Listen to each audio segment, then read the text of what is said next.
Hello traders, trading ಕನ್ನಡಗೆ ನಿಮ್ಮೆಲ್ಲರಿಗೂ ಸ್ವಾಗತ. ನನ್ನ ಹೆಸರು ಶರತ್. ಇವತ್ತಿನ ಈ ವಿಡಿಯೋದಲ್ಲಿ ಸೈಕಾಲಜಿನ ನಾವು ಯಾವ ರೀತಿ ಕಂಟ್ರೋಲ್ ಮಾಡಬಹುದು ಅನ್ನೋದನ್ನ ಡಿಸ್ಕಸ್ ಮಾಡ್ಲಿಕ್ಕಿದ್ದೇವೆ.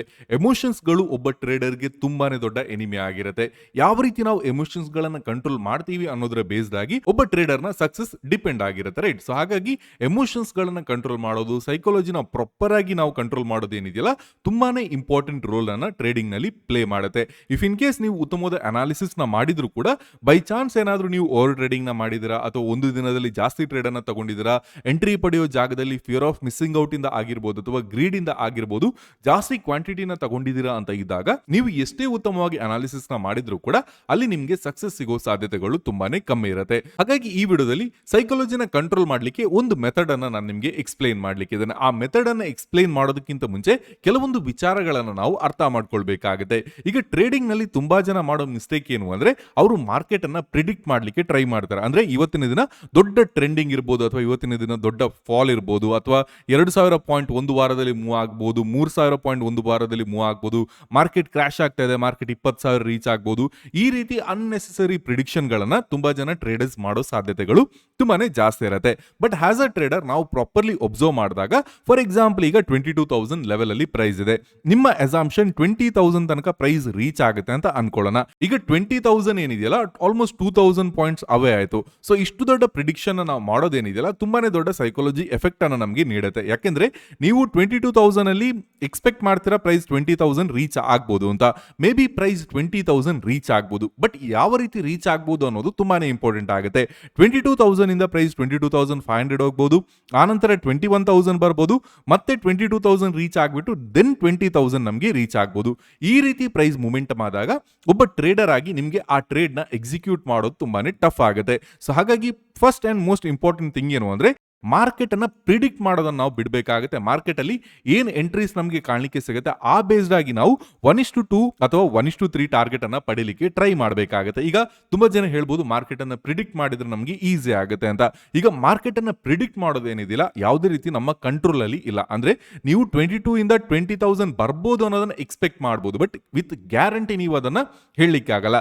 ಬಟ್ ಪ್ರೈಸ್ 22,000 ಇಂದ 22,500 ರೀಚ್ ಆದಾಗ ನೀವು ಇಲ್ಲಿ ಒಂದು 50 ಪಾಯಿಂಟ್ SL ನ ಇಟ್ಬಿಟ್ಟು ಇಲ್ಲಿದೊಂದು 150 ರಿಂದ 200 ಪಾಯಿಂಟ್ ಅನ್ನ ಖಂಡಿತವಾಗಿಯೂ ಕ್ಯಾಪ್ಚರ್ ಮಾಡಬಹುದು. ಬೈ ಚಾನ್ಸ್ ಏನಾದರೂ ರಾಂಗ್ ಆದ್ರೆ 50 ಪಾಯಿಂಟ್ SL ಅಲ್ಲಿ ನೀವು ಎಕ್ಸಿಟ್ ನ ಕಾಣಬಹುದು. ಹಾಗೆ ಪ್ರೈಸ್ ಯಾವಾಗ 22,500 ಇಂದ ರಿವರ್ಸಲ್ ಆಗುತ್ತೆ ಆಗ್ಲೂ ಕೂಡ 50 ಪಾಯಿಂಟ್ SL ನ ಕೊಟ್ಬಿಟ್ಟು ನೀವು 1:3 ಟಾರ್ಗೆಟ್ ಅನ್ನ ಪಡಿಬಹುದು. ಹಾಗೆ ಮತ್ತಷ್ಟು 1:3 ಟಾರ್ಗೆಟ್ ಅನ್ನ, ಹಾಗೆ ಇಲ್ಲೊಂದು 1:3 ಟಾರ್ಗೆಟ್ ಅನ್ನ, ಹಾಗೆ ಇಲ್ಲೊಂದು 1:3 ಟಾರ್ಗೆಟ್ ಅನ್ನ ನೀವು ಈಸಿಲಿ ಅಚೀವ್ ಮಾಡಬಹುದು. ರಾದರ್ ದೆನ್ 22,000 ಅಲ್ಲಿ ನೀವು ಪುಟ್ ಅನ್ನ ಬೈ ಮಾಡೋದಾಗಿರ್ಬೋದು ಅಥವಾ ಕಾಲ್ ಅನ್ನ ಸೆಲ್ ಮಾಡಿಬಿಟ್ಟು 1-2 ತಿಂಗಳು ಹೋಲ್ಡ್ ಮಾಡ್ತೇನೆ, 3 ತಿಂಗಳು ಹೋಲ್ಡ್ ಮಾಡ್ತೇನೆ ವಿತ್ ಅ ಹೋಪ್ ನಾವು ಟ್ರೇಡ್ ಮಾಡಿದಾಗ ತುಂಬಾನೇ ರಾಂಗ್ ಅಲ್ಲಿ ಆಗುತ್ತೆ. ಸೊ ಹಾಗಾಗಿ ಯಾವಾಗಲೂ ಕೂಡ ಮಾರ್ಕೆಟ್ ಅನ್ನ ಅನ್ನೆಸೆಸರಿಲಿ ಪ್ರಿಡಿಕ್ಟ್ ಮಾಡೋದನ್ನ ಬಿಡಬೇಕಾಗುತ್ತೆ. ಫಸ್ಟ್ ಥಿಂಗ್ ಏನು ಅಂದ್ರೆ ನಾವು ಮಾರ್ಕೆಟ್ ಅನ್ನ ಪ್ರಿಡಿಕ್ಟ್ ಮಾಡೋದನ್ನ ಬಿಡಬೇಕು. ಮಾರ್ಕೆಟ್ ಅಲ್ಲಿ ಅನಾಲಿಸಿಸ್ ಬೇಸ್ಡ್ ಆಗಿ ನಾವು ಎಂಟ್ರಿನ ಪಡೆಯಲಿಕ್ಕೆ ಪ್ಲಾನ್ ಮಾಡಬೇಕಾಗುತ್ತೆ. ಅನಾಲಿಸಿಸ್ ಬೇಸ್ಡ್ ಆಗಿ ಎಂಟ್ರಿ ಪಡೆಯೋದಂದ್ರೆ ಏನು? ಈಗ 22,000 ಲೆವೆಲ್ ಅಲ್ಲಿ ಪ್ರೈಸ್ ಸಪೋರ್ಟ್ ಅನ್ನ ಪಡೆಯಲಿಕ್ಕೆ ಶುರು ಮಾಡ್ತು ಅಂತ ಅನ್ಕೊಳ್ಳೋಣ. ಕಂಟಿನ್ಯೂಸ್ಲಿ ಪ್ರೈಸ್ ಸಪೋರ್ಟ್ ಅನ್ನ ಪಡೆಯುತ್ತೆ 1 ಅವರ್ ಟೈಮ್ ಫ್ರೇಮ್ ಅಲ್ಲಿ ಅಥವಾ 4 ಅವರ್ಸ್ ಟೈಮ್ ಫ್ರೇಮ್ ಅಲ್ಲಿ. ಮೇ ಬಿ ಒಂದು 10 ದಿನ ಕಂಟಿನ್ಯೂಸ್ಲಿ ಸೈಡ್ ವೇಸ್ ನಮಗೆ ಮೊಮೆಂಟಮ್ ಕಾಣಲಿಕ್ಕೆ ಸಿಗುತ್ತೆ ಅಂತ ಅನ್ಕೊಳ್ಳೋಣ. ಆ ನಂತರ ಪ್ರೈಸ್ ಏನಾದರೂ ಬ್ರೇಕ್ ಆದಾಗ ಆಗ ನಮಗೆ ಈಸಿಲಿ ಒಂದು 20,000 ತನಕ ಮೊಮೆಂಟಮ್ ಕಾಣಲಿಕ್ಕೆ ಸಿಗಬಹುದು. ಬಿಕಾಸ್ ಸ್ಟ್ರಾಂಗ್ ಕನ್ಸಾಲಿಡೇಷನ್ ನಂತರ ಬ್ರೇಕ್ ಡೌನ್ ಆದಾಗ ಅಲ್ಲಿ ದೊಡ್ಡ ಮೊಮೆಂಟಮ್ ನಮಗೆ ಕಾಣಲಿಕ್ಕೆ ಸಿಗುತ್ತೆ. ಸೊ ಇಲ್ಲಿ ನೀವು ಪ್ರೀವಿಯಸ್ ಒಂದು ಎಕ್ಸಾಂಪಲ್ ನ ಕೂಡ ಗಮನಿಸಬಹುದು.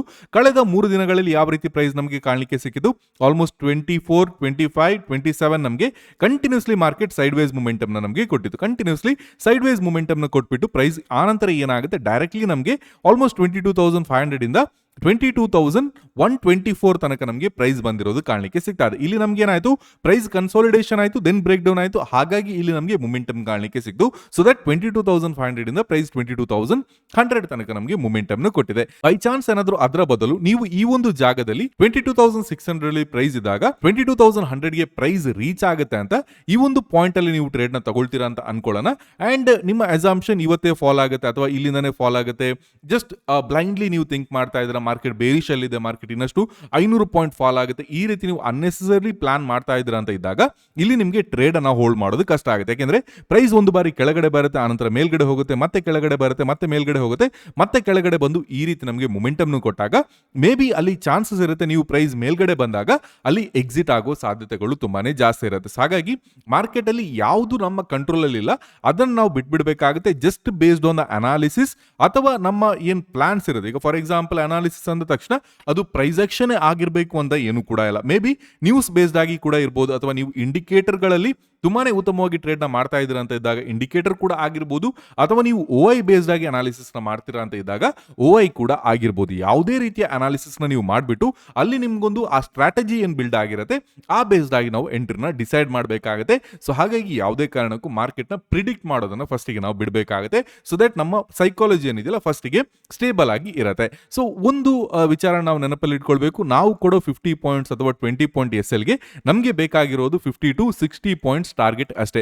ಮಾರ್ಕೆಟ್ 1000 ಪಾಯಿಂಟ್ಸ್ ಫಾಲ್ ಆಗಲಿ, 200 ಪಾಯಿಂಟ್ಸ್ ಫಾಲ್ ಆಗಲಿ, ಅಥವಾ ಒಂದು 50 ಪಾಯಿಂಟ್ ಫಾಲ್ ಆಗಲಿ, ನಮಗೆ ಬೇಕಾಗಿರೋದು 1:2 ಅಥವಾ 1:3 ಟಾರ್ಗೆಟ್ ಅಷ್ಟೇ. ಆನಂತರ ಪ್ರೈಸ್ ಏನಾದರೂ ಈ ರೀತಿ ಕೆಳಗಡೆ ಬಂತು, ಆನಂತರ ಮತ್ತೆ ಮೇಲ್ಗಡೆ ಹೋಯಿತು, ಮತ್ತೆ ಕೆಳಗಡೆ ಬ್ರೇಕ್ ಡೌನ್ ಆದಾಗ ಮತ್ತೊಮ್ಮೆ ಬೇಕಿದ್ರೆ ನಾವು ಎಂಟ್ರಿನ ಅಲ್ಲಿ ಪಡಿಬಹುದು. ಸೊ ಹಾಗಾಗಿ ಮಾರ್ಕೆಟ್ ನ ಪ್ರಿಡಿಕ್ಟ್ ಮಾಡೋದಕ್ಕಿಂತ ಅನಾಲಿಸಿಸ್ ನ ಬೇಸ್ಡ್ ಆಗಿ ನಾವು ಎಂಟ್ರಿನ ಪಡಿಬೇಕಾಗುತ್ತೆ. ಈಗ ಒಂದು ಬಾರಿ ನಮಗೆ ಅನಾಲಿಸಿಸ್ ಗೊತ್ತಾಯ್ತು, ಈಗ ಫಾರ್ ಎಕ್ಸಾಂಪಲ್ ಇಲ್ಲಿ ಸಪೋರ್ಟ್ ಇತ್ತು, ಬ್ರೇಕ್ ಡೌನ್ ಆಯಿತು, ಮೂಮೆಂಟಮ್ ಆಗುತ್ತೆ, ಈ ರೀತಿ ನಮಗೆ ಗೊತ್ತಾಯ್ತು. ಈಗ ಅನಾಲಿಸಿಸ್ ಮಾಡಿದ ತಕ್ಷಣ ಮಾರ್ಕೆಟ್ ಅಲ್ಲಿ ಮೂಮೆಂಟಮ್ ನಮ್ಮ ಫೇವರ್ ಅಲ್ಲಿ ಮೂವ್ ಆಗುತ್ತಾ? ಖಂಡಿತವಾಗಿಯೂ ಇಲ್ಲ. ಅದು ಕೂಡ 50-50 ಪ್ರೊಬ್ಯಾಬಿಲಿಟಿ ಅಥವಾ 70-30 ಪ್ರೊಬ್ಯಾಬಿಲಿಟಿ ಇರುತ್ತೆ ಅಂತ ಅನ್ಕೊಳ್ಳೋಣ. ಅಂದ್ರೆ ನೀವು 10 ಟ್ರೇಡ್ ಅನ್ನ ಪ್ಲಾನ್ ಮಾಡ್ತೀರಾ, ಅದರಲ್ಲಿ ಸ್ವಲ್ಪ ಫೇಲ್ ಆಗ್ಬೋದು, ಸ್ವಲ್ಪ ರೈಟ್ ಆಗ್ಬೋದು, ಈ ರೀತಿ ಪಾಸಿಬಿಲಿಟೀಸ್ ನಮಗೆ ಇರೋ ಸಾಧ್ಯತೆಗಳು ಇರುತ್ತೆ. ಸೊ ಹಾಗಾಗಿ ಇಲ್ಲಿ ಒಂದು ವಿಚಾರ ನಮಗೆ ಕ್ಲಿಯರ್ ಆಯ್ತು, ಒಂದು ಮಾರ್ಕೆಟ್ ಅನ್ನ ಪ್ರಿಡಿಕ್ಟ್ ಮಾಡೋದು ಒಂದು ರಾಂಗ್ ಥಿಂಗ್ ಆಗಿರುತ್ತೆ, ಬಿಕಾಸ್ ಅಲ್ಲಿ ತುಂಬಾ ತಪ್ಪುಗಳನ್ನ ಮಾಡೋ ಸಾಧ್ಯತೆಗಳು ಅಲ್ಲಿ ಜಾಸ್ತಿ ಇರುತ್ತೆ. ಅಂಡ್ ಇನ್ನೊಂದು ಅನಾಲಿಸಿಸ್ ಬೇಸ್ಡ್ ಆಗಿ ಎಂಟ್ರಿ ಪಡೆದಾಗಲೂ ಕೂಡ ಅಲ್ಲಿ SL ಹಿಟ್ ಆಗಲ್ಲ ಅಂತ ಏನು ಕೂಡ ಗ್ಯಾರಂಟಿ ಇಲ್ಲ, ಅಲ್ಲಿ SL ಹಿಟ್ ಆಗೇ ಆಗುತ್ತೆ ಕೆಲವೊಂದು ಬಾರಿ, ರೈಟ್? ಸೊ ಹಾಗಾಗಿ ನಮ್ಗೆ ಗೊತ್ತಿರುತ್ತೆ, ಇಫ್ ಇನ್ ಕೇಸ್ ನಾನೇನಾದ್ರೂ ಎಂಟ್ರಿ ಪಡೆದ್ರೆ ಇದರಲ್ಲಿ SL ಆಗುತ್ತೆ ಅಥವಾ ಟಾರ್ಗೆಟ್ ಆಗುತ್ತೆ, ಅದು ಬಿಟ್ಟು ಬಾಕಿ ಏನು ಕೂಡ ಆಗಲ್ಲ. ಬೇರೆ ಏನಾದರೂ ಆಗುತ್ತೆ ಇದರಲ್ಲಿ, ಬೇರೆ ಏನು ಕೂಡ ಆಗಲ್ಲ. ಬಟ್ ಇದರಲ್ಲಿ ಬೇರೆ ಏನಾದರೂ ಆಗೋದಿದ್ರೆ ನೀವು ಕ್ವಾಂಟಿಟಿಗಳನ್ನ ಜಾಸ್ತಿ ಮಾಡಿದಾಗ ಮಾತ್ರ ನಿಮ್ಮ ಅಕೌಂಟ್ ಬ್ಲೋ ಆಗಬಹುದು, ಅಥವಾ ನೀವು ಔಟ್ ಆಫ್ ದ ಮನಿನ ಬೈ ಮಾಡಿಬಿಟ್ಟು ಒಂದು ಎಕ್ಸ್ಪೆಕ್ಟೇಷನ್ ಬೇಸ್ಡ್ ಆಗಿ ಟ್ರೇಡ್ ನ ಹೋಲ್ಡ್ ಮಾಡ್ತೀರಾ ಅಂತ ಇದ್ದಾಗ ಅಲ್ಲಿ out of the money premium ಏನಿದೆಯಲ್ಲ ಝೀರೋ ಆಗ್ಬಿಟ್ಟು ನಮಗೆ ದೊಡ್ಡ ಮಟ್ಟದ ಲಾಸಸ್ ನ ಕೊಡಬಹುದು. ಬೆಸ್ಟ್ ಎಕ್ಸಾಂಪಲ್ ಏನು ಅಂದ್ರೆ ಇಲ್ಲಿ ಫಾರ್ ಎಕ್ಸಾಂಪಲ್ ನೀವು 22,100 ತನಕ ಪ್ರೈಸ್ ಬರುತ್ತೆ ಅಂತ 24ಗೆ ನೀವು ಪ್ರಿಡಿಕ್ಟ್ ಮಾಡಿದ್ರಿ ಅಂತ ಅನ್ಕೊಳ್ಳೋಣ, ನಮಗೆ 27ಗೆ ಎಕ್ಸ್ಪೈರಿ ಇತ್ತು. ಈ ಪಾಯಿಂಟ್ ಅಲ್ಲಿ ನೀವು 10 ರೂಪಾಯಿ ಪ್ರೀಮಿಯಂ ಅನ್ನ ತಗೊಂಡು 22,100 ತನಕ ಪ್ರೈಸ್ ರೀಚ್ ಆಗ್ಬೋದು ಅಂತ ಅನ್ಕೊಂಡ್ರಿ. ಬಟ್ 10 ರೂಪಾಯಿ ಪ್ರೀಮಿಯಂ ಎಕ್ಸ್ಪೈರಿಗೆ ಬಂದಾಗ ಇಲ್ಲಿ ಝೀರೋ ಆಗುತ್ತೆ, ಆನಂತರ ನೆಕ್ಸ್ಟ್ ಡೇ ನಿಮಗೆ ಮೊಮೆಂಟಮ್ ಕಾಣಲಿಕ್ಕೆ ಸಿಗುತ್ತೆ. ಇಲ್ಲಿ ಏನಾಯ್ತು, ನಿಮ್ಮ ಪ್ರಿಡಿಕ್ಷನ್ ಕರೆಕ್ಟ್ ಆಗಿತ್ತು, ನಿಮಗೆ ಪ್ರೈಸ್ ಕೆಳಗಡೆ ಹೋಗುತ್ತೆ ಅಂತ ಏನು ಪ್ರಿಡಿಕ್ಷನ್ ನೀವು ಮಾಡಿದ್ರಿ ಅದು ಕರೆಕ್ಟ್ ಆಗಿತ್ತು. ಬಟ್ ಜಸ್ಟ್ ಬಿಕಾಸ್ ನೀವು 10 ರೂಪಾಯಿ ಪ್ರೀಮಿಯಂ ನ ತಗೊಂಡು ಹೋಲ್ಡ್ ಮಾಡಿಬಿಟ್ಟು ಮೂವ್ ಆಗುತ್ತೆ ಅನ್ನೋ ಹೋಪಲ್ಲಿ ಟ್ರೇಡ್ ಮಾಡಿರೋದ್ರಿಂದ ನಿಮಗೆ ಈ ಟ್ರೇಡ್ ಅಲ್ಲಿ ಲಾಸ್ ಆಗುತ್ತೆ, ಆ ನಂತರ ನಿಮಗೆ ಪ್ರೈಸ್ ನಿಮ್ಮ ಫೇವರ್ ಅಲ್ಲಿ ಹೋಗುತ್ತೆ. ಅದು ಬಿಟ್ಟು ನಾನೇನಾದ್ರೂ ಒಂದು ಟ್ರೇಡ್ ಅನ್ನ ತಗೊಳ್ಳುವಾಗ ನನ್ನ ಕ್ಯಾಪಿಟಲ್ ಬೇಸ್ಡ್ ಆಗಿ, ಈಗ ಫಾರ್ ಎಕ್ಸಾಂಪಲ್ 1 ಲಕ್ಷ ಕ್ಯಾಪಿಟಲ್ ಇದೆ, ಅದರಲ್ಲಿ ಒಂದು 2,000 ರಿಸ್ಕ್ ಮಾಡಿ ನಾನು ಟ್ರೇಡ್ ನ ತಗೊಳ್ತಾ ಇದ್ದೇನೆ, ಈದರ್ ನನಗೆ 2,000 ಲಾಸ್ ಆಗುತ್ತೆ ಅಥವಾ 4,000 ಪ್ರಾಫಿಟ್ ಆಗುತ್ತೆ. ಅದು ಬಿಟ್ಟು ಬಾಕಿ ಏನು ಕೂಡ ಇದರಲ್ಲಿ ಏನು ಕೂಡ ಆಗಲ್ಲ, ಇದರಲ್ಲಿ ಭಯ ಪಡ್ಲಿಕ್ಕೆ ಏನು ಕೂಡ ಇಲ್ಲ. ಒಂದೇ 2,000 ಲಾಸ್ ಆಗುತ್ತೆ ಅಥವಾ 4,000 ನನಗೆ ಪ್ರಾಫಿಟ್ ಆಗುತ್ತೆ, ಇಷ್ಟೇ ಆಗೋದು, ರೈಟ್? ಸೊ ಹಾಗಾಗಿ ಇಲ್ಲಿಗೆ ನಮಗೆ ಕ್ಲಿಯರ್ ಆಯ್ತು, ಒಂದು ವಿಚಾರ ನಾವು ಅನಾಲಿಸಿಸ್ ಬೇಸ್ಡ್ ಆಗಿ ಟ್ರೇಡ್ ನ ತಗೊಳ್ಬೇಕು, ಅನ್ನೆಸೆಸರಿ ಹೋಪ್ ಗಳನ್ನ ಬೇಸ್ಡ್ ಆಗಿ ಅಥವಾ ಅನ್ನೆಸೆಸರಿ ಪ್ರಿಡಿಕ್ಷನ್ ಗಳ ಬೇಸ್ಡ್ ಆಗಿ ನಾವು ಯಾವತ್ತೂ ಕೂಡ ಟ್ರೇಡ್ ನ ತಗೊಳ್ಳಿಕ್ಕೆ ಹೋಗಬಾರ್ದು. ಇನ್ನೊಂದು ವಿಚಾರ ನಮಗೆ ಕ್ಲಿಯರ್ ಆಯ್ತು, ಏನೇ ಟ್ರೇಡ್ಸ್ ಗಳನ್ನ ತಗೊಂಡ್ರು ಕೂಡ ಅದರಲ್ಲಿ SL ಹಿಟ್ ಆಗೋ ಸಾಧ್ಯತೆಗಳು ಈಕ್ವಲ್ ಆಗಿ ಇರುತ್ತೆ. ನಮಗೆ ಏನೇ ಅನಾಲಿಸಿಸ್, ಎಷ್ಟೇ ಪರ್ಫೆಕ್ಟ್ ಆಗಿ ನೀವು ಅನಾಲಿಸಿಸ್ ನ ಮಾಡಿದ್ರು ಕೂಡ ಅನಾಲಿಸಿಸ್ ಆದ್ಮೇಲೆ ನೀವು ಅನ್ಕೊಳ್ಬೇಕಾಗುತ್ತೆ ಒಂದೇ SL ಹಿಟ್ ಆಗುತ್ತೆ, ಒಂದೇ ಟಾರ್ಗೆಟ್ ನಮಗೆ ಹಿಟ್ ಆಗುತ್ತೆ ಅಂತ. ಈ ರೀತಿ ನಾವು ಮೈಂಡ್ಗೆ ಫೀಡ್ ಮಾಡಿದಾಗ ಅಥವಾ ಈ ರೀತಿ ನಾವು ಮೊದಲೇ ಅನ್ಕೊಂಡಾಗ ನಮ್ಗೆ ಏನಾಗುತ್ತೆ, ಅಲ್ಲಿ ನಮಗೆ ಯಾವುದೇ ರೀತಿ ಕ್ವಾಂಟಿಟಿನ ಜಾಸ್ತಿ ಮಾಡ್ಲಿಕ್ಕೆ ಹೋಗಲ್ಲ. ಕ್ವಾಂಟಿಟಿನ ಜಾಸ್ತಿ ಮಾಡೋದು ಅಥವಾ ಔಟ್ ಆಫ್ ದ ಮನಿ ನಾವು ತಗೊಳ್ಳೋದು ಯಾವಾಗ ಅಂದ್ರೆ, ಯಾವಾಗ ನಾವು ಓವರ್ ಕಾನ್ಫಿಡೆನ್ಸ್ ಆಗಿ ಟ್ರೇಡ್ ನ ತಗೊಳ್ತೀವಲ್ವಾ, ಆಗ ನಾವು ಜಾಸ್ತಿ ಕ್ವಾಂಟಿಟಿಗಳನ್ನ ತಗೊಳ್ಳೋದು, ಔಟ್ ಆಫ್ ದ ಮನಿನ ತಗೊಳ್ಳೋದು ಅಥವಾ ಅನ್ನೆಸೆಸರಿ ಹೋಪ್ಸ್ ಗಳನ್ನ ತಗೊಂಡು ಮಾರ್ಕೆಟ್ ಅಲ್ಲಿ ಟ್ರೇಡ್ ನ ಮಾಡೋದು, ಇದರಿಂದಾಗಿನೇ ತುಂಬಾ ಜನ ಲಾಸಸ್ ನ ಮಾಡೋದು. ಅದು ಬಿಟ್ಟು ಮಾರ್ಕೆಟ್ ಅಲ್ಲಿ SL ಹಿಟ್ ಆಗುತ್ತೆ, ನನ್ನ ಕ್ಯಾಪಿಟಲ್ ಇಷ್ಟಿದೆ, ಈ ಕ್ಯಾಪಿಟಲ್ಗೆ ಇಷ್ಟು ರಿಸ್ಕ್ ಅಂತ ನಾವೇನಾದ್ರೂ ಡಿಸೈಡ್ ಮಾಡಿಬಿಟ್ಟು ಟ್ರೇಡ್ ನ ತಗೊಂಡಾಗ ಒಂದು SL ಹಿಟ್ ಆಗುತ್ತೆ, ಒಂದು ಟಾರ್ಗೆಟ್ ಹಿಟ್ ಆಗುತ್ತೆ. ಇಷ್ಟು ಕ್ಲಿಯರ್ ಆದ್ಮೇಲೆ ನಮ್ಗೆ ಇರೋದೇನು, ನಮ್ಮ ಕೆಲಸ ಏನು, ಟ್ರೇಡ್ ನ ತಗೊಳ್ಳೋದು. ಒಬ್ಬ ಟ್ರೇಡರ್ ಆಗಿ ನಾವು ಪ್ರತಿಯೊಂದು ಜಾಗದಲ್ಲೂ ಟ್ರೇಡ್ ತಗೊಳ್ಬೇಕು ಅಂತ ಇಲ್ಲ, ಇಲ್ಲೊಂದು ಟ್ರೇಡ್, ಇಲ್ಲೊಂದು ಟ್ರೇಡ್, ಇಲ್ಲೊಂದು ಟ್ರೇಡ್, ಇಲ್ಲೊಂದು ಟ್ರೇಡ್, ಈ ರೀತಿ ಟ್ರೇಡ್ ತಗೊಳ್ಬೇಕು ಅನ್ನೋ ಯಾವುದೇ ರೂಲ್ ಮಾರ್ಕೆಟ್ ಅಲ್ಲಿ ಇಲ್ಲ. ಮಾರ್ಕೆಟ್ ಅಲ್ಲಿ ಯಾವಾಗಲೂ ಕೂಡ ನೀವೊಂದು ಟ್ರೇಡ್ ಅನ್ನ ತಗೊಳ್ತೀರಾ, ಫಾರ್ ಎಕ್ಸಾಂಪಲ್ ಇಲ್ಲಿ ಕಂಪ್ಲೀಟ್ಲಿ ಸೈಡ್ ವೈಸ್ ಇತ್ತು, ಇಲ್ಲೊಂದು ನೀವು ಟ್ರೇಡ್ ನ ತಗೊಳ್ತೀರಾ ಅಂತ ಅನ್ಕೊಳ್ಳೋಣ, ಒಂದು 20 ಪಾಯಿಂಟ್ ಸ್ಟಾಪ್ ಲಾಸ್ ನ ಕೊಟ್ರಿ, ಪ್ರೈಸ್ ಮೇಲ್ಗಡೆ ಮೂವ್ ಆಗ್ತಾ ಇರತ್ತೆ, ನಿಮ್ಮ ಎಕ್ಸ್ಪೆಕ್ಟೇಷನ್ 40 ಅಥವಾ 50 ಪಾಯಿಂಟ್ ನಿಮ್ಮ ಟಾರ್ಗೆಟ್ ಅಂತ ಅನ್ಕೊಳ್ಳೋಣ ಪ್ರೀಮಿಯಂ ಅಲ್ಲಿ. ಪ್ರೈಸ್ ಆನಂತರ ಏನ್ ಮಾಡುತ್ತೆ, ಇಲ್ಲಿಂದ ಮೇಲ್ಗಡೆ ಹೋಗುತ್ತೆ. ನಿಮ್ಮ ಟಾರ್ಗೆಟ್ 40 ಇತ್ತು, ಬಟ್ 30 ಪಾಯಿಂಟ್ಗೆ ರೀಚ್ ಆಗ್ಬಿಟ್ಟು ಪ್ರೈಸ್ ಕೆಳಗಡೆ ಬಂದ್ಬಿಟ್ಟು ನಿಮ್ಮ 20 ಪಾಯಿಂಟ್ ಎಸ್ ಎಲ್ ನ ತಗೊಳ್ಳುತ್ತೆ. ಇಲ್ಲಿ ಏನಾಯ್ತು, ನಿಮ್ಮ ಫೇವರ್ ಅಲ್ಲಿ ಮಾರ್ಕೆಟ್ ಹೋಯ್ತು, ಬಟ್ ನಿಮಗೆ ಎಸ್ ಎಲ್ ಹಿಟ್ ಆಯ್ತು. ಹಾಗಾಗಿ ಈ ಸಿಚುವೇಶನ್ ಗಳು ಕೂಡ ನಮಗೆ ಮಾರ್ಕೆಟ್ ಅಲ್ಲಿ ಕಾಣಲಿಕ್ಕೆ ಸಿಗುತ್ತೆ. ಸೊ ಹಾಗಾಗಿ ಯಾವುದು ನಮ್ಮ ಕಂಟ್ರೋಲ್ ಅಲ್ಲಿ ಇಲ್ಲ. ಮಾರ್ಕೆಟ್ ಅಲ್ಲಿ ಏನೇ ನಡೀತಾ ಇದ್ರು ಕೂಡ, ಏನೇ ವಿಚಾರಗಳು ನಡೀತಾ ಇದ್ರು ಕೂಡ, ಯಾವುದನ್ನು ಕೂಡ ನಾವು ಕಂಟ್ರೋಲ್ ಮಾಡ್ಲಿಕ್ಕೆ ಹೋಗಬಾರ್ದು. ಅಥವಾ ಅದನ್ನ ನಾನು ಓವರ್ ಕಾನ್ಫಿಡೆನ್ಸ್ ಆಗಿ ನಾನು ಇದನ್ನ ಪ್ರಿಡಿಕ್ಟ್ ಮಾಡಬಲ್ಲೆ, ಅಥವಾ ಇದನ್ನ ನಾನು ಈ ರೀತಿನ 100% ಹೋಗುತ್ತೆ, ನಾನು ಮಾರ್ಕೆಟ್ ಇದ್ದು ಗಾಡ್, ನಾನು ಈ ರೀತಿ ನಾವು ಥಿಂಕ್ ಮಾಡ್ಲಿಕ್ಕೆ ಹೋಗಬಾರ್ದು. We should always respect market and ಮಾರ್ಕೆಟ್ಗೆ ಯಾವತ್ತೂ ಕೂಡ ನಾವು ತಲೆ ಬಾಗಬೇಕಾಗುತ್ತೆ. ಯಾವತ್ತೂ ಕೂಡ ಮಾರ್ಕೆಟ್ಗಿಂತ ದೊಡ್ಡವರು ಅಂತ ನಾವು ಅನ್ಕೊಳ್ಳಿಕ್ಕೆ ಹೋಗಬಾರ್ದು. ಈ ರೀತಿ ಇದ್ದಾಗ ಮಾತ್ರ ನಾವು ಮಾರ್ಕೆಟ್ ಅಲ್ಲಿ ಸಕ್ಸಸ್ ನ ಕಾಣಬಹುದು. ಯಾಕೆಂದ್ರೆ ಮಾರ್ಕೆಟ್ ನ ಜೊತೆಗೆ ನಾವು ಟ್ರೇಡ್ ಮಾಡಬೇಕೆ ಹೊರತು ಮಾರ್ಕೆಟ್ಗಿಂತ ಜಾಸ್ತಿ ಆಗ್ಬಿಟ್ಟು ಯಾವತ್ತೂ ಕೂಡ ನಾವು ಥಿಂಕ್ ಮಾಡ್ಲಿಕ್ಕೆ ಹೋಗಬಾರ್ದು. ಈ ರೀತಿ ಇದ್ದಾಗ ನಾವು ಏನ್ ಮಾಡ್ಬೋದು, ಮ್ಯಾಕ್ಸಿಮಮ್ ಇಷ್ಟೆಲ್ಲ ಕ್ಲಿಯರ್ ಆಯ್ತು ನನಗೆ. ಏನ್ ಮಾಡ್ಬೋದು, ನಾನು ಮ್ಯಾಕ್ಸ್ ಟು ಮ್ಯಾಕ್ಸ್ ಒಂದು ವಾರದಲ್ಲಿ ಎಷ್ಟು ಟ್ರೇಡ್ ಅನ್ನ ತಗೊಳ್ತೇನೆ ಅಂತ ಪ್ಲಾನ್ ಅನ್ನ ಮಾಡಬೇಕಾಗುತ್ತೆ. ಜಸ್ಟ್ ಫಾರ್ ಎನ್ ಎಕ್ಸಾಂಪಲ್, ದಿನಕ್ಕೆ ನೀವು 3 ಟ್ರೇಡ್ ಅನ್ನ ತಗೊಳ್ತೀರಾ ಅಥವಾ 5 ಟ್ರೇಡ್ ಅನ್ನ ತಗೊಳ್ತೀರಾ ಅಂತಾನೆ ಅನ್ಕೊಳ್ಳೋಣ. ದಿನಕ್ಕೆ 5 ಟ್ರೇಡ್ ತಗೊಳ್ತೀರಾ ಅಂತ ಅನ್ಕೊಳ್ಳೋಣ. ವಾರದಲ್ಲಿ ನಮಗೆ 5 ದಿನ ಕಾಣಲಿಕ್ಕೆ ಸಿಗುತ್ತೆ. 5 ಎಷ್ಟಾಯ್ತು, 25 ಟ್ರೇಡ್ ಆಯ್ತು. 25 ಟ್ರೇಡ್ ತಗೊಂಡಾಗ ನಿಮಗೆ ಚಾರ್ಜಸ್ ಎಷ್ಟಾಗುತ್ತೆ ಅನ್ನೋದನ್ನ ಥಿಂಕ್ ಮಾಡಿ. ಒಂದು ಟ್ರೇಡ್ ಅಲ್ಲಿ, ಒಂದು ಲಾಟ್ ಅಲ್ಲಿ ನಿಮಗೆ near about I guess 70 to 90 rupees ಅನ್ನು ನಿಮಗೆ ಚಾರ್ಜಸ್ ಕಾಣಲಿಕ್ಕೆ ಸಿಗುತ್ತೆ. ಕ್ವಾಂಟಿಟಿ ಜಾಸ್ತಿ ಆಗ್ತಾ ಇದ್ದ ಹಾಗೆ ನಿಮಗೆ 400, 500 ಈ ರೀತಿ ನಿಮಗೆ ಚಾರ್ಜಸ್ ಕಾಣಲಿಕ್ಕೆ ಸಿಗುತ್ತೆ. ಇದನ್ನು ಕೂಡ ಕ್ಯಾಲ್ಕುಲೇಟ್ ಮಾಡಿ. 400 ಅಥವಾ 70 ಇಂಟು ಸ್ಮಾಲ್ ಕ್ಯಾಪಿಟಲ್ ಅಲ್ಲೇ ಮಾಡ್ತಾ ಇದ್ರ ಅಂತ ಅನ್ಕೊಳ್ಳೋಣ. 70 ಇಂಟು 25 ಮಾಡಿದಾಗ ಅದು ಆಲ್ಮೋಸ್ಟ್ ನಿಮ್ಮ ಕ್ಯಾಪಿಟಲ್ ಒಂದು 25% ಅನ್ನ ಡ್ರಾ ಡೌನ್ ಮಾಡುತ್ತೆ. ಸೊ ಹಾಗಾಗಿ ಜಾಸ್ತಿ ಟ್ರೇಡ್ ತಗೊಂಡ್ರು ಕೂಡ ಪ್ರಾಬ್ಲಮ್. ಜಾಸ್ತಿ ಟ್ರೇಡ್ ತಗೊಂಡಾಗ ನಿಮಗೆ ಚಾರ್ಜಸ್ ಅಲ್ಲಿ ಲಾಸಸ್ ಆಗುತ್ತೆ. ನೀವು ಪ್ರಾಫಿಟ್ ಮಾಡೋದಕ್ಕಿಂತ ಚಾರ್ಜಸ್ ಅಲ್ಲಿ ನೀವು ಲಾಸಸ್ ನ ಕೊಡೋ ಸಾಧ್ಯತೆಗಳು ಕೂಡ ತುಂಬಾನೇ ಜಾಸ್ತಿ ಇರುತ್ತೆ. ಸೊ ಹಾಗಾಗಿ ಅದನ್ನು ಕೂಡ ನಾವು ತಲೆಯಲ್ಲಿ ಇಟ್ಕೊಳ್ಬೇಕಾಗುತ್ತೆ. ಸೊ ಹಾಗಾಗಿ ಜಾಸ್ತಿ ಟ್ರೇಡ್ ಅನ್ನು ಕೂಡ ದಿನಕ್ಕೆ ನಾವು ಮಾಡೋ ಹಾಗಿಲ್ಲ. ದಿನಕ್ಕೆ ನಾವು 2 ರಿಂದ 3 ಟ್ರೇಡ್ ಅನ್ನು ನೀಟಾಗಿ ಮಾಡಬಹುದು. ಇವನ್ ದೋ 2 ರಿಂದ 3 ಟ್ರೇಡ್ ನೀವು ಇವತ್ತಿನ ದಿನನೇ ಮಾಡಬೇಕು ಅಂತ ಇಲ್ಲ. ಈಗ ಫಾರ್ ಎಕ್ಸಾಂಪಲ್ ಇಲ್ಲಿ 3 ದಿನ ಕಂಟಿನ್ಯೂಸ್ಲಿ ಸೈಡ್ ವೈಸ್ ಆಯ್ತು. ಇಲ್ಲೊಂದು 2 ಟ್ರೇಡ್ ತಗೊಳ್ಬೇಕು ಅಂತ ಅನ್ಕೊಂಡ್ರಿ, ಸೈಡ್ ವೈಸ್ ಇದ್ದ ಕಾರಣ ನೀವು ಟ್ರೇಡ್ ಅನ್ನ ತಗೊಂಡಿಲ್ಲ. ಇಲ್ಲೊಂದು ಟ್ರೇಡ್ ಅನ್ನು ತಗೊಳ್ಬೇಕು ಅಂತ ಅನ್ಕೊಂಡ್ರಿ, ಸೈಡ್ ವೈಸ್ ಇದ್ದ ಕಾರಣ ನೀವು ಆ ದಿನ ಟ್ರೇಡ್ ಅನ್ನು ತಗೊಂಡಿಲ್ಲ. ಇಲ್ಲೊಂದು ಟ್ರೇಡ್ ಅನ್ನು ತಗೊಳ್ಬೇಕು ಅಂತ ಅನ್ಕೊಂಡ್ರಿ, ಸೈಡ್ ವೈಸ್ ಇದ್ದ ಕಾರಣ ಅಲ್ಲಿ ಯಾವುದೇ ರೀತಿ ಟ್ರೇಡ್ ನ ತಗೊಂಡಿಲ್ಲ. ಸೊ ದಟ್ ಆ ವಾರದ್ದು 6 ಟ್ರೇಡ್ ನಿಮ್ದು ಪೆಂಡಿಂಗ್ ಇದೆ. ಹಾಗೆ ಇಲ್ಲೊಂದು ಟ್ರೇಡ್ ನೀವು 2 ಟ್ರೇಡ್ ಅನ್ನ ತಗೊಳ್ಬೇಕು ಅನ್ನೋ ನಿಮ್ಮ ಪ್ಲಾನ್ ಇತ್ತು. ಸೊ ಹಾಗಾಗಿ 8 ಟ್ರೇಡ್ ನಿಮ್ಮ ಪೆಂಡಿಂಗ್ ಇತ್ತು ವಾರದ್ದು. ಸೊ ಅದನ್ನ ಒಂದೇ ದಿನದಲ್ಲಿ ಬೇಕಿದ್ರೆ ಮಾರ್ಕೆಟ್ ಯಾವಾಗ ಚೆನ್ನಾಗಿರುತ್ತಲ್ಲ ಆಗ ನೀವು ಟ್ರೇಡ್ ನ ಮಾಡಬಹುದು. ನಮ್ಮ ಕಾನ್ಸೆಪ್ಟ್ ಏನು ಅಂದ್ರೆ 1 ರಿಂದ 10 ಟ್ರೇಡ್ ಅನ್ನ ನೀವು ಡಿಸೈಡ್ ಮಾಡಿ. ಅಂದ್ರೆ ಸೋಮವಾರದಿಂದ ಶುಕ್ರವಾರ ಟೈಮ್ ಇದೆ. ಈ ಒಂದು ಟೈಮ್ ಫ್ರೇಮ್ ಅಲ್ಲಿ ನೀವು ದೊಡ್ಡ 1 ತಿಂಗಳಿದ್ದು 1 ವರ್ಷದ ಪ್ಲಾನ್ ಎಲ್ಲ ಮಾಡ್ಲಿಕ್ಕೆ ಹೋಗ್ಬೇಡಿ. ಶಾರ್ಟರ್ ಟೈಮ್ ಫ್ರೇಮ್ ಇದ್ದು ಪ್ಲಾನ್ ಅನ್ನ ಮಾಡಿ. ಲೈಕ್ ಈ ಒಂದು ವಾರದಲ್ಲಿ ನಾನು 1 ರಿಂದ 10 ಟ್ರೇಡ್ ಅನ್ನು ತಗೊಳ್ತೇನೆ. ಅಂದ್ರೆ 10 ಟ್ರೇಡ್ ಫಿಕ್ಸ್ಡ್ ಆಗಿ ಅಲ್ಲ, 1 ರಿಂದ 10 ಟ್ರೇಡ್ ಅನ್ನು ನಾನು ತಗೊಳ್ತೇನೆ. ಈ 10 ಟ್ರೇಡ್ ಅಲ್ಲಿ ನನಗೆ ಒಂದೇ ಎಸ್ ಎಲ್ ಆಗುತ್ತೆ, ಒಂದೇ ಟಾರ್ಗೆಟ್ ಆಗುತ್ತೆ ಅನ್ನೋದನ್ನ ಡಿಸೈಡ್ ಮಾಡಿ. ನಿಮ್ಮ ಕ್ಯಾಪಿಟಲ್ ಅನ್ನ ಫಸ್ಟ್ ಗೆ ನೀವು ಡಿಸೈಡ್ ಮಾಡಬೇಕಾಗುತ್ತೆ. 1 ಲ್ಯಾಕ್ ಕ್ಯಾಪಿಟಲ್ ಅಂತ ಅನ್ಕೊಳ್ಳಿ, 2,000 ರಿಸ್ಕ್, 4,000 ಟಾರ್ಗೆಟ್ ಅಂತ ಅನ್ಕೊಳ್ಳೋಣ. ಸೊ ಈ ರೀತಿ ನೀವು ಅನ್ಕೊಳ್ಳಿ. 1 ರಿಂದ 10 ಟ್ರೇಡ್ ಅನ್ನ ಫಸ್ಟ್ ಗೆ ಪ್ಲಾನ್ ಮಾಡಿ. ಅಂದ್ರೆ ಡಿಸಿಪ್ಲಿನ್ಡ್ ವೇ ಆಗಿ ಅಥವಾ ಕ್ಯಾಲ್ಕುಲೇಟ್ ಮಾಡಿ. ಈ ಒಂದು ಟ್ರೇಡ್ ಅನ್ನು ನಾನು ತಗೊಂಡೆ, ನೆಕ್ಸ್ಟ್ ಟ್ರೇಡ್, ಈ ಒಂದು ಟ್ರೇಡ್ ನ ರಿಸಲ್ಟ್ ನಿಮ್ಗೆ ಯಾವುದೇ ರೀತಿ ಎಫೆಕ್ಟ್ ಆಗಬಾರ್ದು. ಅಂದ್ರೆ ನೀವೊಂದು ಟ್ರೇಡ್ ನ ತಗೊಳ್ತೀರಾ, ಅದರಲ್ಲಿ ಪ್ರಾಫಿಟ್ ಆಗುತ್ತಾ ಲಾಸ್ ಆಗುತ್ತೆ ಅದು ನಿಮ್ಗೆ ಯಾವುದೇ ರೀತಿ ಎಫೆಕ್ಟ್ ಆಗಬಾರ್ದು. ಯಾಕೆಂದ್ರೆ ನೀವು 2,000 4,000 ಪ್ರಾಫಿಟ್ ನೀವು ಎಕ್ಸ್ಪೆಕ್ಟ್ ಮಾಡ್ತಾ ಇದ್ದೀರಾ. ಒಂದು ಟ್ರೇಡ್ ಅನ್ನು ತಗೊಳ್ತೀರಾ, ಅದರ ರಿಸಲ್ಟ್ ಬಗ್ಗೆ ಯಾವುದೇ ರೀತಿ ಯೋಚನೆ ಮಾಡಬೇಡಿ. ಈ ರೀತಿ ಕಂಟಿನ್ಯೂಸ್ಲಿ 10 ಟ್ರೇಡ್ ಅನ್ನು ನೀವು ತಗೊಳ್ಬೇಕಾಗುತ್ತೆ. ಮೇ ಬಿ ಇವತ್ತು 2 ಟ್ರೇಡ್ ನ ತಗೊಂಡ್ರಿ, ನಾಳೆ 5 ಟ್ರೇಡ್ ಆಗುತ್ತೆ, ನಾಡಿದ್ದು ಯಾವುದೇ ರೀತಿ ಟ್ರೇಡ್ ತಗೊಂಡಿಲ್ಲ, ಅದರ ನೆಕ್ಸ್ಟ್ ಡೇ ಒಂದೇ ದಿನದಲ್ಲಿ 5 ಟ್ರೇಡ್ ನ ತಗೊಂಡ್ರಿ, ಅದು ಏನು ಕೂಡ ವಿಚಾರ ಆಗಲ್ಲ. ಟೋಟಲಿ ನಿಮ್ಮ 10 ಟ್ರೇಡ್ ನ ಕೌಂಟ್ ಅನ್ನ ನೀವು ಕ್ಯಾಲ್ಕುಲೇಟ್ ಮಾಡಿ ಅಥವಾ ನೀವು ಅದನ್ನ ಟ್ರ್ಯಾಕ್ ಮಾಡಿ. ನೀವು ಒಬ್ಬ ಟ್ರೇಡರ್ ಆಗಿ ನಿಮ್ಮ ಈ ಬಿಸ್ನೆಸ್ ನ ಓನರ್ ನೀವಾಗಿರ್ತೀರಾ, ನೀವೇ ಅದನ್ನ ಅನಲೈಸ್ ಮಾಡಬೇಕಾಗುತ್ತೆ. ಯಾಕೆಂದ್ರೆ ಯಾರು ಕೂಡ ನಿಮ್ಗೆ ಅದನ್ನ ಅನಲೈಸ್ ಮಾಡಿ ಕೊಡಲ್ಲ. ಅಂದ್ರೆ 1 ರಿಂದ 10 ಟ್ರೇಡ್ ನೀವು ಸೀರಿಯಸ್ ಆಗಿ ತಗೊಂಡಿಲ್ಲ ಅಥವಾ ನೀವು ಅದನ್ನ ಅರ್ಥ ಮಾಡ್ಕೊಂಡಿಲ್ಲ, ಏನಾಗಿದೆ ಏನ್ ಆಗ್ತಾ ಇದೆ ಅನ್ನೋದನ್ನ ನೀವು ಅರ್ಥ ಮಾಡ್ಕೊಳ್ಳಿಲ್ಲ ಅಂದ್ರೆ ಯಾರು ಕೂಡ ಅದನ್ನ ನಿಮ್ಗೆ ಮಾಡ್ಲಿಕ್ಕೆ ಹೋಗಲ್ಲ. ಸೊ ಹಾಗಾಗಿ ಫಸ್ಟ್ ಗೆ ಸೀರಿಯಸ್ ಆಗಿಬಿಟ್ಟು ಅದನ್ನ ಅರ್ಥ ಮಾಡ್ಕೊಳ್ಳಿ. ಲೈಕ್ 1 ರಿಂದ 10 ಟ್ರೇಡ್ ಅನ್ನ ನಾನು ತಗೊಳ್ತೇನೆ. ಈ 1 ರಿಂದ 10 ಟ್ರೇಡ್ ಅಲ್ಲಿ ನನಗೆ ಇದರ ಎಸ್ ಎಲ್ ಆಗುತ್ತೆ ಅಥವಾ ಟಾರ್ಗೆಟ್ ಆಗುತ್ತೆ ಅನ್ನೋದನ್ನ ನೀವು ಡಿಸೈಡ್ ಮಾಡ್ಕೊಳ್ಳಿ. ಈಗ 1 ರಿಂದ 10 ಟ್ರೇಡ್ ಅನ್ನ ತಗೊಂಡ್ಮೇಲೆ ಫಸ್ಟ್ ಟ್ರೇಡ್ ಅನ್ನು ತಗೊಳ್ತೀರಾ, ಎಸ್ ಎಲ್ ಹಿಟ್ ಆಗುತ್ತೆ, ತಗೊಳ್ಳಿ. ಎಸ್ ಎಲ್ ಆದ್ರೆ ಪರವಾಗಿಲ್ಲ, ತೊಂದರೆ ಇಲ್ಲ, ಎಸ್ ಎಲ್ ನ ತಗೊಳ್ಳಿ. ಅಂಡ್ 2ನೇ ಟ್ರೇಡ್ ಅನ್ನು ತಗೊಳ್ತೀರಾ, ಎಸ್ ಎಲ್ ಹಿಟ್ ಆಗುತ್ತೆ, ಓಕೆ. 3ನೇ ಟ್ರೇಡ್ ಎಸ್ ಎಲ್ ಹಿಟ್ ಆಗುತ್ತೆ, 4ನೇ ಟ್ರೇಡ್ ಎಸ್ ಎಲ್ ಹಿಟ್ ಆಗುತ್ತೆ, 5ನೇ ಟ್ರೇಡ್ ಎಸ್ ಎಲ್ ಹಿಟ್ ಆಗುತ್ತೆ, 6ನೇ ಟ್ರೇಡ್ ಎಸ್ ಎಲ್ ಹಿಟ್ ಆಗುತ್ತೆ, 7ನೇ ಟ್ರೇಡ್ ಎಸ್ ಎಲ್ ಹಿಟ್ ಆಗುತ್ತೆ, 8ನೇ ಟ್ರೇಡ್ ಎಸ್ ಎಲ್ ಹಿಟ್ ಆಗುತ್ತೆ, 10ನೇ ಟ್ರೇಡ್ ಕೂಡ ಎಸ್ ಎಲ್ ಹಿಟ್ ಆಗುತ್ತೆ. ಈ ರೀತಿ ಯಾವತ್ತಾದ್ರೂ ಆಗಿದೆ ನಿಮಗೆ? ಖಂಡಿತವಾಗಿಯೂ ಇಲ್ಲ. ಇವನ್ ದೋ ನೀವು ವರ್ಸ್ಟ್ ಅನಾಲಿಸಿಸ್ ನೀವು ಮಾಡಿದ್ರು ಕೂಡ ನಿಮಗೆ 10ಕ್ಕೆ 10 ಟ್ರೇಡ್ ಯಾವತ್ತೂ ಕೂಡ ಎಸ್ ಎಲ್ ನ ತಗೊಳ್ಳೋದೇ ಇಲ್ಲ. ನೀವು ಒಂದು ವೇಳೆ ಓವರ್ ಟ್ರೇಡಿಂಗ್‌ನ ಮಾಡಿದ್ರೆ ಆ ಸಾಧ್ಯತೆ ಇರುತ್ತೆ. ಬಟ್ ಡಿಸಿಪ್ಲಿನ್ಡ್ ವೇ ಆಗಿ ಮಾರ್ಕೆಟ್ ಸೈಡ್ ವೇಸ್ ಇದೆ. ನಾನು 2 ಟ್ರೇಡ್ ಅನ್ನು ತಗೊಂಡಿದ್ದೇನೆ. ಮಾರ್ಕೆಟಲ್ಲಿ ನನಗೆ ಯಾವುದೇ ರೀತಿ ಇವತ್ತಿನ ದಿನ ಮೊಮೆಂಟಮ್ ಸಿಗೋ ರೀತಿ ಕಾಣಲಿಕ್ಕೆ ಸಿಗ್ತಾ ಇಲ್ಲ. ಇವತ್ತಿನ ದಿನ ನಾನು ಕ್ಲೋಸ್ ಮಾಡ್ತೇನೆ, ನಾಳೆ ದಿನ ನಾನು ನೋಡ್ತೇನೆ ಅಂತ ಇದ್ದಾಗ ನಿಮಗೆ ಯಾವತ್ತೂ ಕೂಡ ಕಂಟಿನ್ಯೂಸ್ಲಿ 10 ದಿನ 10ಕ್ಕೆ 10 ಟ್ರೇಡ್‌ಗಳು ಎಸ್‌ಎಲ್ ಹಿಟ್ ಆಗೋ ಸಾಧ್ಯತೆಗಳು ತುಂಬಾನೇ ಕಮ್ಮಿ ಇರುತ್ತೆ. ಈ ಒಂದು 10 ಟ್ರೇಡ್‌ಗಳಲ್ಲಿ ಅಟ್‌ಲೀಸ್ಟ್ 2 ರಿಂದ 3 ಟ್ರೇಡ್ ನಿಮಗೆ ಸಕ್ಸಸ್ ಆಗುತ್ತೆ ಅನ್ನೋ ಕಾನ್ಫಿಡೆನ್ಸ್ ಇಲ್ಲ ಅಂತ ಇದ್ದಾಗ ನೀವು ಅನಾಲಿಸಿಸ್‌ನ ಸ್ಟ್ರಾಂಗ್ ಆಗಿ ಮಾಡಬೇಕು. ನೀವು ಕಲಿಯೋದನ್ನ ಅಲ್ಲಿ ಫೋಕಸ್ ಮಾಡಬೇಕಾಗುತ್ತೆ. 2 ರಿಂದ 3 ಟ್ರೇಡ್ ನಿಮಗೆ ಸಕ್ಸಸ್ಫುಲಿ ಆಗಿ ಕ್ಲೋಸ್ ಮಾಡ್ತೇನೆ ಅನ್ನೋ ಕಾನ್ಫಿಡೆನ್ಸ್ ಇಲ್ಲ ಅಂದ್ರೆ ದೆನ್ ಇಷ್ಟು ವರ್ಷ ನೀವು ಏನನ್ನ ಕಲ್ತಿದ್ದೀರಾ ಅನ್ನೋದನ್ನ ನೀವು ಅರ್ಥ ಮಾಡ್ಕೊಳ್ಬೇಕಾಗುತ್ತೆ. ಸೊ ಹಾಗಾಗಿ ಫಸ್ಟ್ ಥಿಂಗ್ ಅನಾಲಿಸಿಸ್ ನ ಕರೆಕ್ಟ್ ಆಗಿ ಇದು ಮಾಡಬೇಕಾಗುತ್ತೆ. ಅದಕ್ಕಾಗಿ ಅನ್ನೆಸೆಸರಿ ಪ್ರಿಡಿಕ್ಷನ್ ಗಳನ್ನ ಮಾಡೋದನ್ನ ಬಿಟ್ಟು ನಾವು ಅನಾಲಿಸಿಸ್ ಮೇಲೆ ಡಿಪೆಂಡ್ ಆಗೋದು.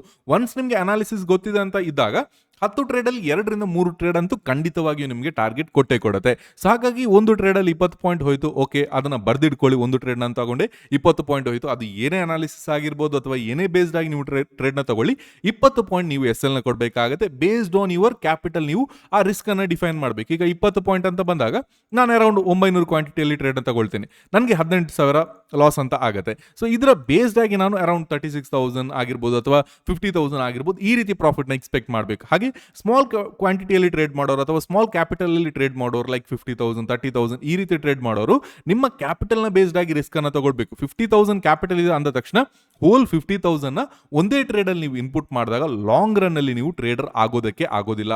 ಅಂದ್ರೆ ನೀವೊಂದು ಲೂಪ್ ಅಲ್ಲಿ ಸ್ಟಕ್ ಆಗ್ತೀರಾ. ನೀವು ಇಲ್ಲಿಂದ ಅನ್ಕೊಳ್ತೀರಾ 50,000 ಎಲ್ಲಾ ಕ್ಯಾಪಿಟಲ್ ನಾನು ಯೂಸ್ ಮಾಡಿ ಟ್ರೇಡ್ ನ ತಗೊಳ್ತೇನೆ, ಪ್ರಾಫಿಟ್ ಆದ್ರೆ ದೊಡ್ಡ ಪ್ರಾಫಿಟ್ ಆಗುತ್ತೆ ಅಂತ. ಬಟ್ ಅದು ಏನಾಗುತ್ತೆ ಅಂದ್ರೆ ನೀವು ಅದೇ ಅರೌಂಡ್ ಅಲ್ಲಿ ಸರ್ಕಲ್ ಅಲ್ಲಿ ರೊಟೇಟ್ ಆಗ್ತಾ ಇರ್ತೀರಾ, ಎಲ್ಲೂ ಕೂಡ ಮೂವ್ ಆಗಲ್ಲ. ಸೊ ಹಾಗಾಗಿ ಸ್ಮಾಲ್ ಸ್ಟೆಪ್ಸ್ ಗಳನ್ನ ಇಟ್ಬಿಟ್ಟು ನೀವು ಮುಂದೆ ಹೋಗ್ಬೇಕಾಗತ್ತೆ. ಯಾವುದೇ ಕಾರಣಕ್ಕೂ ದೊಡ್ಡ ಪ್ರಾಫಿಟ್ ನ ಮಾಡ್ತೇನೆ ಅಂತ ಹೋದಾಗ 50,000 ಒಂದೇ ಬಾರಿ ನೀವು ಟ್ರೇಡ್ ನ ತಗೊಂಡಾಗ ಅಲ್ಲಿ ಎಸ್ ಎಲ್ ಹಿಟ್ ಆಗಿ ಆನಂತರ ಟಾರ್ಗೆಟ್ ಹಿಟ್ ಆಗಿ ಅದು ಮಿಕ್ಸ್ ಆಗಿ ಏನೇನೋ ಆಗ್ಬಿಟ್ಟು ನೀವು ಅಲ್ಲೇ ಇರ್ತೀರಾ. ಅಂದ್ರೆ 50,000ದಿಂದ ಅದು 60,000ಕ್ಕೂ ಹೋಗಲ್ಲ, ಈ ಕಡೆ 10,000ಕ್ಕೂ ಬರಲ್ಲ, ಅಲ್ಲೇ ಟರ್ನ್ ಆಗ್ತಾ ಇರುತ್ತೆ. ಮೇ ಬಿ ಕ್ಯಾಪಿಟಲ್ ಬ್ಲೋ ಆಗ್ಬೋದು, ಮೇ ಬಿ ನಿಮ್ಮ ಕ್ಯಾಪಿಟಲ್ ಝೀರೋ ಆಗ್ಬೋದು, ಬಿಟ್ಟು ಮತ್ತೆ ನೀವು ಕ್ಯಾಪಿಟಲ್ ತಗೊಂಡು ಮತ್ತೆ ಟ್ರೇಡ್ ನ ಮಾಡ್ತೀರಾ, ಅದೇ ಮಿಸ್ಟೇಕ್ಸ್ ನ ಮಾಡ್ತೀರಾ.